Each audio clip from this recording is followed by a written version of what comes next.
Welcome. You're watching New Attitude, and I'm Anastasia Rivers. I'm your host. I'm Dean Baptiste, your co-host. Welcome again, and we're here with our two guests. First is Jamaris Nesbith. Hi. Welcome. And this is Saida Carter. Saida Carter. Thanks for having me. It's a pleasure to have you all, and thanks for agreeing to be here. Jamaris was on before. If any of you saw the show, Jamaris won a prom dress from New Attitude. It's a long story behind that. Probably sometime else we'll get into it. She was in 11th grade at the time, and she won the dress. And what I'm doing now is following up on what she's doing now this year, and she's a senior. Yep. And she is just tell them a little bit about you, what you're doing so far. Well, last time I was here, I spoke about my different clubs and organizations. This year has been kind of hectic. It's my senior year. I'm still following up with the drama program with Miss Carter. I'm also,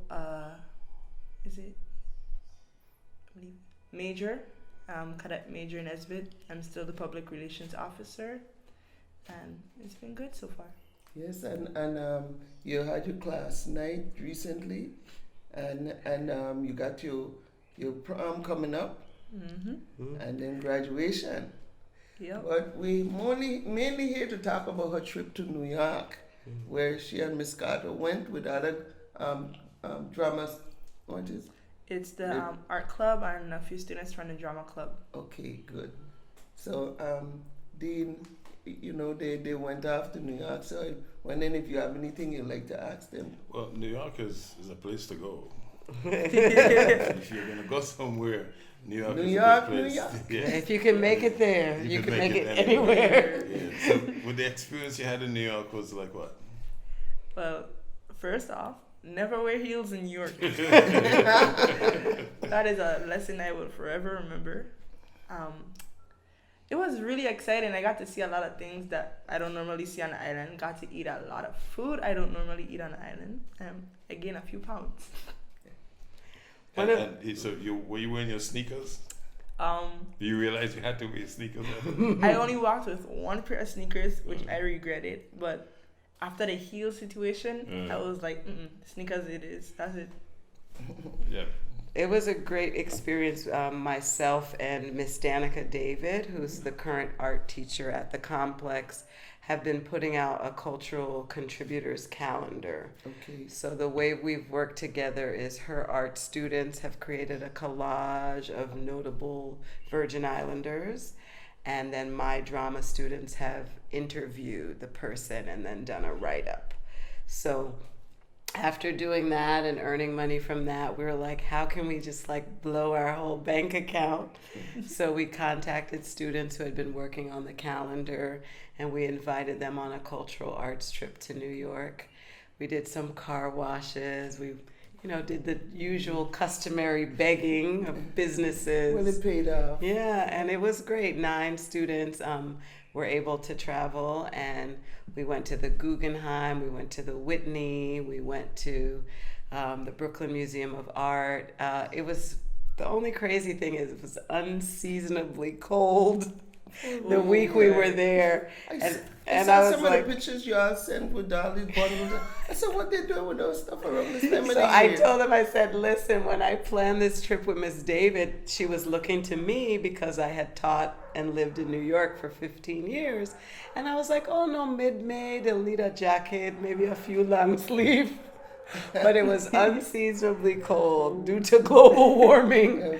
So it's only the last 2 days we had good weather. But the first days it was like, they were like, Miss Carter, you're cruel. And I'm like, I would have never known or could predict. If you notice Miss Carter saying students, and you might think that she's a teacher. She used to be a teacher, but she just informed me that she's a volunteer. Yeah. She volunteered with the drama club. Yeah, I wanted to keep the program I started going. I moved home 5 years ago and started a Drama 1 class a drama club, and then it lend itself to a drama 2 class. So when I resigned, I felt like, oh my God, this is going to be dead in the water. You know, sometimes we don't have people to keep up initiatives that were started. So I just stayed on because I'm tutoring, I'm running some after school programs, I'm, you know, working at my friend's store as needed, just doing little odds and ends until I get my nonprofit off the ground. Okay, that's great. And we always have to invest in our children, which is a good thing. You know, invest in our children. And Jamaris, she said after graduating she wants to be an actress. That's part of it. So that's one of the reasons you went out there and to get a little. Ever since I met Miss Carter, my love for drama has grown. I started acting at a young age with Caribbean, what is it? I don't know what you're doing. Caribbean Theater. We started in a program called Bullies Anonymous. And from there it kicked off. I started doing some little acting at the Williams Light Center. And then I came to Complex. And then my art teacher, Miss Parker, she's like, you're good with acting, with voice, with arts. I'm going to send you to my friend, Miss Carter. So then she introduced me to Miss Carter, and that's where it all kicked off. Yeah, Miss Parker was at Arthur Richards, and I had worked there on one of my visits home because I've come and gone so much. But, you know, I'm here to say now, but Miss Parker was like, oh, there's a little girl coming up there in the 9th grade, you know, wait till you meet her. And, you know, she's been with me ever since. So it's so exciting to see her, you know, graduating now and going into the world. For some people that may be a little confused at drama, acting, explain to them what's drama and how it takes you to acting, how it works. Okay, well, Jamaris, we started just with a drama club when I was recruited by Willard John to come back to the complex his last year. He says, well, if we bring you down in English, are you willing to start a drama club? And I'm like, of course, that's my life, you know, theater is life. So I started just with a drama club, and it was so well attended that the following year they said, well, do you think you want to have a course?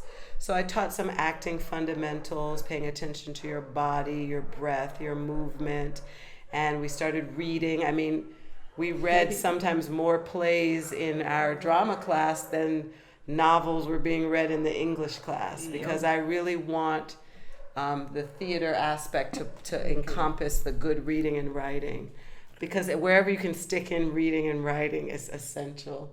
Yes. So then they did productions. I had the program going for 5 years. In 5 years, we had 7 productions.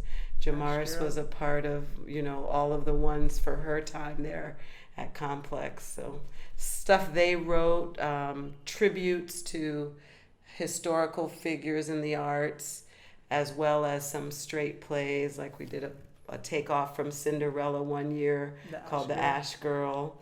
And it was like a Cinderella story. So recently, some of the students went to St. Thomas to compete. What kind of competition was that? Okay, speak about that, because she did it for 2 years. Last year with me, and then this year with 12th grade English teacher, Miss Ramos. The first year I did Romeo and Juliet, a monologue, which was Lady Capulet. I won commitment to character. This year I got involved in it, and I was really excited because I was like, the second time around, let's get it. What did I do? I did... You're having a senior moment. Yeah, senior moment. But it's the Historical Theater in St. Thomas. They do an annual Shakespeare festival. And Shakespeare is really good for training actors. You see a lot of actors from England. They study a lot of Shakespeare. Yes. You know, for our kids, sometimes it feels antiquated, but when they get into it, they see that it has the same themes as everyday life, some of the same moral conflicts. And I feel like in high school, you should have a Shakespeare play every year. Yes. And I feel too with the Shakespeare, it's a start in case someone really interested, like how they get that feel and that the foot wet, if you must say, and into acting. Well, the drama and then the acting. Yeah, you can't just do only modern and contemporary things. You have to Take know, it back. stand on the foot of, on the shoulders of the people who came before you. Exactly. And other than the Bible, like Shakespeare's like the most read thing. So I felt everybody could relate to Shakespeare. There's always going to be some Yes. story. The language with Shakespeare, it's a lovely language. Like, as you read it more and more, you get more into depth with it. You go feel like you basically become a character within the story. So it's like a competition. It was it? Yeah. Where did you all place? Well, Complex won most of the awards. You clean up. Yeah. Clean up. So that was it. Okay. They did interviews, took pictures, but in all, everybody did a great job. I was really ecstatic to be a part of it. And but the main thing was that New York experience, Yes. wasn't it? All right. Yeah. So, you want to tell people who your mom is? My mom is Tamaris Rice, but some know her as Tamaris Colon. She's my inspiration. She's the one that pushes me to do my very best. Even when I lack motivation, she's like, come on, that's not the Jamaris I know. So she's like one of the people behind me besides Miss Carter. Miss Carter is like my other mother as well. And I'm grateful for having them in my life. And I must say I know her mom for a while because she used to work with BIPD in the personnel, I think. Personnel division, and we became friends. She's a very nice person, so I really wanted you to mention her, really. Yeah. You know? And what's important for me in that is a lot of parents, when children get to high school, they think, oh, he or she big now. You have to keep on. You can't. You have to stick in there. This is the time. Because they're making a lot of critical decisions from 9 through 12. They ain't big yet. They ain't grown yet.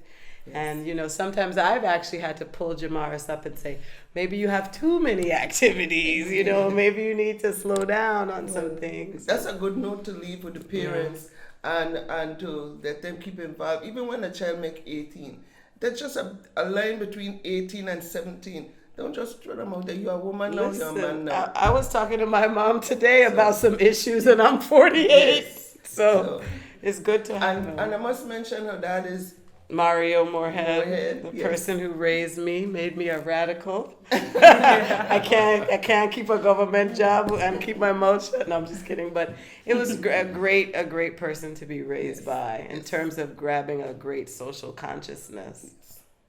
And now we'll be right back in a few.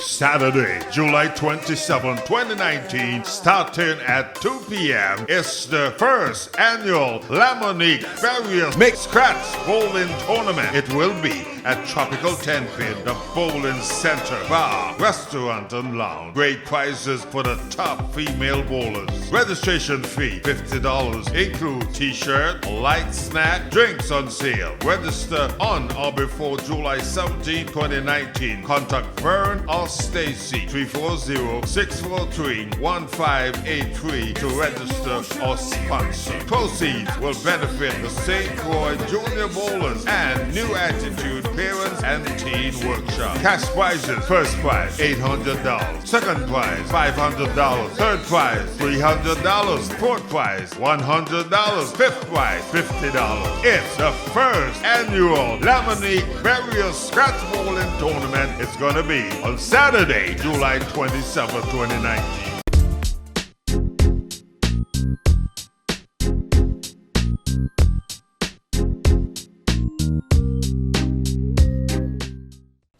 Welcome. You're watching New Attitude, and I'm your host, Anastasia Rivers. And Dansky Henry, your co-host. Dean Baptiste, co-host. And our special guest is Justina Encarnacion. A lot of people know her as Tita. That's a special nickname for her from ever. So if I even mention her name, people say, oh, you're talking about Tita. So Miss Encarnacion is the commissioner for Department of Health. And I thank you for agreeing to be here. Thank you for having me. It really is my pleasure. So Yes. thanks. And I know Miss Encarnacion a while. Her dad and I worked together. He was a corporal, and we call him Negro. That's a special name for him too. Anyway, we're here to talk about. First, I wanted to, as a business owner, farmer, owner of two restaurants, I wanted to talk about the recent inspection you all had and to thank you for allowing the businesses the opportunity to educate them in providing, to getting the areas in place where they need to. And I want you to explain to the public, because some people will figure, oh, they closed down the business. It was giving them the opportunity to improve. So tell us a little more on that. The best way to explain it is that what public health does is try to protect the public, make sure that everything is safe, and that we protect the health of the community and the well-being of the community. So what we're doing now is that we are really enforcing the VI code. So it's nothing new that we're doing. After the hurricane, a lot of things changed. We stopped doing some of the things that we were doing because we were in the recovery phase. We still are. True. But it doesn't mean that we have to stop or not restart some of the things we know we need to do. So we decided to do it from a different approach. So the staff was given training and education for 3 weeks within the last 3 months. So they have a new approach to go in, they introduce themselves, they let them know what the citations would be. We're not citing anyone right now. As of July, we will begin citing restaurants. But as of right now, we're just telling them, these are the things that you have to do. Now, it may cost money to get the repairs done, but it's not the repairs as well as a citation. For right now, these are the repairs that you need. We're not closing any businesses down at this point in time. We're letting them know this is what you have to do. There are a few things that are mandatory, and for the safety of the public, they actually have to be done prior to the opening of the next business day. If that's not done, then we ask them to make the decision to voluntarily close for the safety of the individuals, for the community. And that's very important because, I'm hesitant to eat in other areas I visit, not island, but other islands, I must say, that I visit that don't have that in place. Because then I know when I go and eat to this restaurant here, they're inspected, and I could eat comfortable knowing that everything is in order. What are some of the things that would make you not want to eat at a restaurant? Well, me? I'm telling you, for instance, if you got the inspector there, then they're going to check to make sure everything is in order. But if they're not, then how am I going to know that it's good? So that's why I'm more comfortable knowing that there's something in place or a department in place that inspects food or inspect a place that provide food for anyone. That's my whole thing. So I would go and I'll ask, I'll go to a place that I visit. I said, they just inspect this place. They said, no, they just cook and how, So because I get this kind of way because I had two restaurants and I know how they came and they check for temperature. They check to make sure your freezer is working right, the cooler is working right, a certain temperature, your hot water in the bathroom running to make sure your hands are clean and all this stuff. But when you got certain places, don't even inspect that. So I am more comfortable eating in not just the Virgin Islands, in the States too, because they have the inspection enforced in there. Well, and go with that. When you go into a restaurant and you now see that the Virgin Islands Department of Health has issued a health permit, you know that it's been, and the date is valid, Exactly. You know that it's been inspected well. We've actually included many more inspectors, and they have all gotten the training, and they are excellent in what they do. Not saying that other places aren't good, but that's just that I'm more comfortable because I know once I see that inspected that, that good. So the certificate that is given to the business should be posted for customers to see. Correct. Okay. Well, I'm kind of curious to know, what are some of the things you're looking for? If the building doesn't look presentable, you tell them that the building need to be. Well, we look at cleanliness. That's one of the things you look at. We look at whether or not they have signs of rodents in the area. That's that's a mandatory. That's one of the ones that we do not tolerate. So that has to definitely be fixed as soon as we leave the establishment prior to the next opening of the next business day. So we're very strict with certain things. Temperature, you spoke about that. The way that you thaw food as Virgin Islanders, we throw food in the sink and we say we're gonna thaw it out that way, right? That's not the way that you should thaw food. So but it's not just like we're saying we're going into them and we're saying, okay, you shouldn't be doing this, you shouldn't be doing that. We have flyers, we have posters, we have educational tools. So they get those first, and then we go in and we do the inspection. So it's more like an education before you regulate. So it's like educate before you regulate. That's good, because then when you educate them, they have no excuse when you have to regulate them. You know. So I in the beginning, when it first started, I was a police when I first opened my first business, and I said, "Don't be hard at me because I'm police," you know. But then when I started to see all what they were looking, it was for the.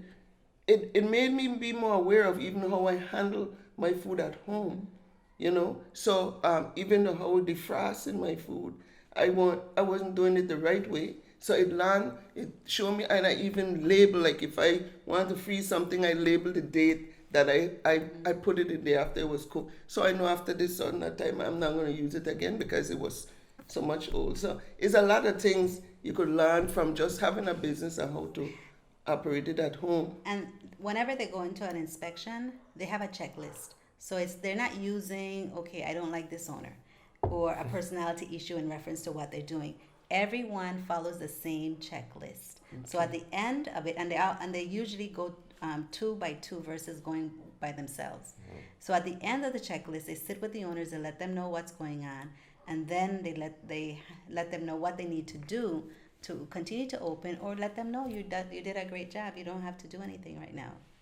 Well, the main reason I asked you to come out to clear that up, because a lot of people will say, "Oh, health department shut down them. Health department shut this place down," and it put a bad light on that business when in fact it wasn't that. You give them a choice to get things corrected.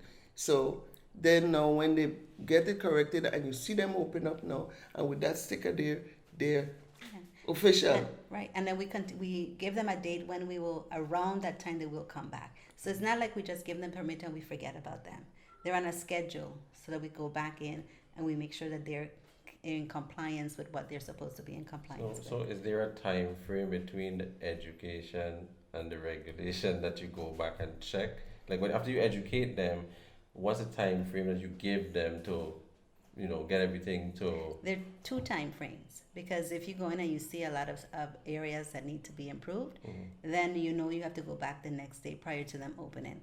Or you'll say to them, you give them, it depends on what the areas are and how long we think it's going to take for them to fix it. But like I said, if it's, I think it's about 5 or 6 items that if any of those items are checked off, then it's things that they have to fix before the opening of the next business day. And if it's not within those guidelines, then we give them a little longer because it's not detriment to the health of anyone eating there. There's a difference.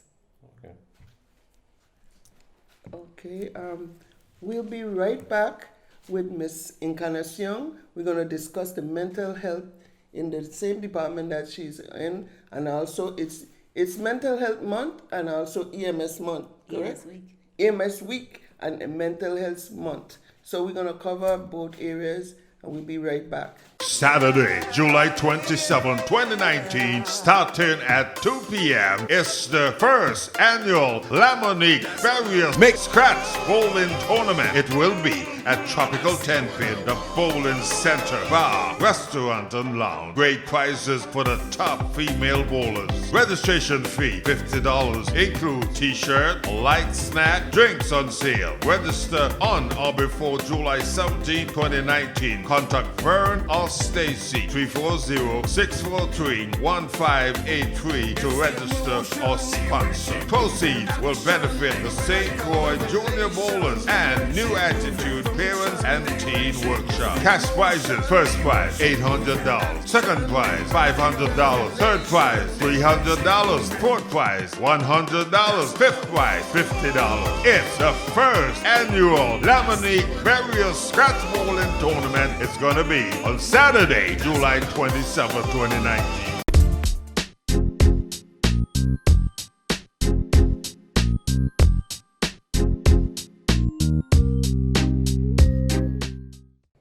Welcome back. New Attitude, Dean Baptiste co-host. Adansky Henry co-host. And I'm your host, Anastasia Rivers. We're here again with Miss Encarnacion, Commissioner for Department of Health. Tita. Tita. It's so cute, eh? That's a cute nickname. Good afternoon. And we want to first talk about the EMS. You said it's EMS month? Emergency Medical Services. Yes. You have any special activities that be going on and what you would like to cover in that area? Because I want to go into mental health right now. Real quickly, well, first of all, I want to take the time to congratulate the Emergency Management Services team. They're excellent. They're out there, the first responders, both in St. Thomas, St. John. They go over to Water Island, of course, and St. Croix. So congratulations for the week. You do a tremendous job. Yes, I'm happy EMS week. They have actually started activities today. They sent beautiful pictures. They actually had a school come in and they showed them the ambulances. They had discussions with them. They took pictures with them. It was a really nice event for them. And they'll have events every day this week. So they started on Monday. They'll finish on Friday. But EMS is always active and ready. And let me tell you, I had Miss Heiliger on. You know what I'm talking about? She works for EMS. It's not Heiliger anymore, but I don't remember her. Greenwich. And turned out she responded to 2 accidents that I was involved in. And the way how she treated me and the way how she was so on the ball and on point with everything make me calm. I brought her on and recognized her for that. So on behalf of all the EMS, I want to extend that because I've seen them in action. I received the service myself, so I'm glad to have you on and to recognizing them, you know. Jacqueline Greenwich is actually our acting territorial director at this point in Oh, time. wonderful. So she's done some good things and she is accomplished. So. Yes. Okay, so you want to cover anything else with that before we go No, on I to think that's mental? good. Okay, so again, congratulations. Now our next area is, do you want to ask anything else? I'm good. What about you, Dean? Good? Because I want to use up most of the time with the mental health. And as I feel that this division is very, to me, a complex one because you have to concern yourself with the rights of the mental patient, if that the diagnosed, and still the rights of the people and the safety in the community. So with that said, I'd like you to go into what areas are your challenges and what you're doing to improve, or what kind of challenges that you experience. Okay, one thing that we've done actually in this through the Senate, the senators and legislation, Senator France has actually put a bill in place and to officially change the name from mental health to behavioral health. And we also like to remind individuals that... Excuse me, you could tell me why they decide, what's the reasoning behind it? Because we use the term stigma a lot, but mental health has more of a stigma than behavioral health does. And everyone actually can be affected by behavioral health changes and not necessarily have severe mental health issues. Okay. So it's a whole Makes gamut sense. of Makes things that sense. you're looking at. And another thing that we're trying to refocus on, rather than saying that it is a stigma, as I just said, we're looking at saying that it is actually a health discrimination, because a lot of people don't understand what behavioral health is actually all about. And we're trying to also shift from behavioral health to behavioral wellness. So individuals have issues with behavioral health, but overall we need to try to figure out how we're going to focus on behavioral wellness and get each and every one of us from a work environment to a home environment to a social environment feeling better. Because there is a lot going on, especially right now after the storms. Oh, yes. We had an increase of crime. That's all behavioral health issues included in that. Of course, some of it is behavioral issues in reference to decisions being made. Some of it actually has to do with not understanding every single thing that you're doing. And so we have had an increase of individuals that have been incarcerated that have behavioral health issues. And we're working through all of that. So that actually is one of our challenges. One of our other challenges is that we really didn't have a director focused on behavioral health and substance abuse, because it's a combination. You just cannot focus on behavioral health. You have to focus on the substance abuse portion of it as well. And so we just hired a director of behavioral health. Vernita Bissett is her name, and she started with us on Monday. Okay. And very energetic. She already has a lot of plans in place, and that's in alignment with where we want to go. She's local, or She's local. Okay. So, and we've already started. We have an advisory committee that meets once a month. We actually met twice this month, and we're planning to meet again sometime next week. It's basically to get all of the providers as well as the consumers together and figure out what needs to be done best. I think that's one of the things that we're doing that is going to be helpful to the community. All right. Is there a unit in the hospital now for? There is not a inpatient unit per se. There right now, there are 4 beds, I think it is, or 4 emergency room areas that can be utilized. And don't quote me on the number, but I think it's 4 that can be utilized for acute episodes. They're trying to establish an area, whether it is in the modular, to have an inpatient, and I don't think it's going to go above 6 patients. So that's some of the challenges that we're having, because you have to think of what's going on before the person actually has a behavioral break or a psychotic episode. What happens when they have the psychotic episode, and how are they admitted into the hospital? And that's where behavioral health or Department of Health comes in. What is it that we need to do to keep them from going back in the hospital? And that's one of our challenges, and those are some of the things that we will be working on. So does the department have a differentiation in behavioral health between adults and minors or adolescents? Excellent question. We just actually, since this is Behavioral Health Month, we had our site visit. It's actually occurring this week from SAMHSA, and that is a federal agency that oversees basically or gives grants to provide behavioral health services and substance abuse services throughout the states and territories. So they're here this week, and they just informed us that they will be meeting with Department of Education sometime this week to see how they can utilize funds for mental health, behavioral health issues in the young children and adolescents. So they will be meeting with Department of Human Services, who look at that as part of their responsibilities as well. Well, I could tell you that is good, but they need to have, since they're looking to go into grants, they need to identify a place to house people that need this care. Because if you could identify people, where you going to put them once you identify them or diagnose them with XYZ? There's no place to put them. And you only have the 6 beds you talk about or in the emergency room. So they need to identify a place that they could fund a place to put them and to get staffing for it. And the reason why I'm saying that is my past experience. I know this is way before your time, but I had my run-in with 2 mental patients as a police officer.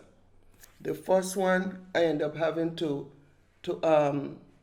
shoot one, and the next time I was disarmed by one because I was hesitant. I didn't want to shoot him, so he disarmed me. But that's his main reason. He was in the emergency room getting cared for. But because of that drugs he was taking, when they give him the medication, it counteracts.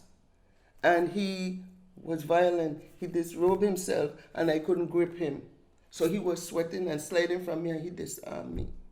So why I bring this up is because then they need to have a place to identify, to put them, so that the staff in there, instead of a police, staff and trained to deal with them?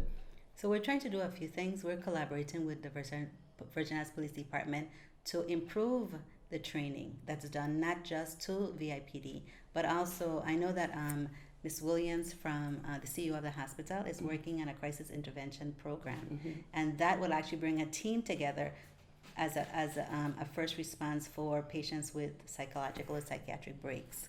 And I think that's actually going to be helpful. But in reference to the residential facilities that you were speaking about, we're actually meeting this week with individuals that would provide grant funding to see how we can come up with the monies to and plans to relocate or to build a residential facilities, because we have several patients that are not here but off island, which really causes another behavioral break because it's a separation from family and support people. So we have to think of it Costly like that. too. Right. St. Thomas has a residential facility, and we do have the funds available through a grant to expand upon that. So we're also looking forward to see when we can do that. Then we can house more people over there, but we want to make sure that we have not just inpatient residential facilities, but we want to have a daycare facility so that they can go home in the evening time. They can be with us during the day. But if you think about it, if families have them 24/7, stress levels increase. Yes. So at least if they can say they are there for the daycare, then they go home, then it's easier for them because they're getting therapy during the And day. they monitor the medication. Correct. That's a big issue as well, because not everyone is going to take their medication if they're a little bit more independent. If you have somebody there coaching them, guiding them. And I have to tell you that we've had a fair amount of support from the judges as well. It's very difficult for them. We sit and we listen to see what's going on in the public, and they have actually been guiding us because they actually see a lot of it there as well. So it's become more of a collaborative and a support for each other because we're all feeling, and we know that families and the patients themselves are exposed and they're affected by what we're doing. Do you have any? I'm curious, so when you have, let's say you have 6 patients, when do you release, what made you decide to release them, like maybe after 2-3 days? You figure, well, they had enough medication and they could go and they could last them another week or something before they come back? Or what's the decision to release them? Well, I'm not going to answer that from a physician standpoint because I'm a nurse and I like to stay in my lane. So the psychiatrists, though, they do that determination based on behavior, based on compliance, and based on support. Okay. If you show that you're willing to comply, that you're complying with your medications while you're in the hospital, and the majority of is that you actually have some support outside, and sometimes that support can be from the Department of Health, and there are other entities or agencies on the island that are maybe nonprofit like NAMI or for profit. There are other that actually provide those type of support, but you have to have not with NAMI, but with the other areas, you actually have to have insurance or some kind of funds to be able to pay for that support. Okay, since you said that's not in your lane, would you be able to coordinate where we could get a physician or somebody on here that could answer so people could hear, and... Well, if I may, I did answer, No, in reference to... But go more in depth. Right, for sure. But I just want to reiterate that they do look at those 3 things. Okay. Compliance and support, and the fact that you're taking your medications and your behavior has changed. Those 3 things. However, I can work with the psychiatrist that we have on board, as well as the new director of mental health, Right. and see if we can get them here. I think Yes. that would be excellent. In the meantime, can you share a number if anybody that's watching or having a family that is seeing signs of mental issue or drug or substance abuse, because it's both working hand in hand. To me, it's both the same. It's because the substance has caused mental issues and vice versa. If you could share a number. Okay.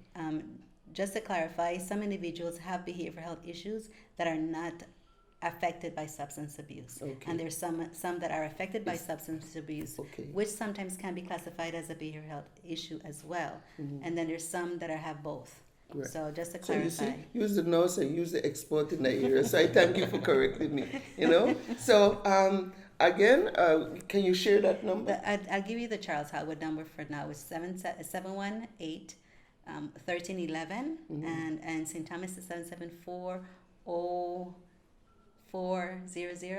But I have to clarify that, and I'll get that to you so that the next time that you can actually share that. So again, I want to thank you for coming and sharing with the public about mental health and also the EMS and all your the inspection, keeping us healthy and safe. And I want to thank you all for watching. I'm Anastasia Rivers. Dean Baptiste. Lansky Henry. Okay, and have a good evening.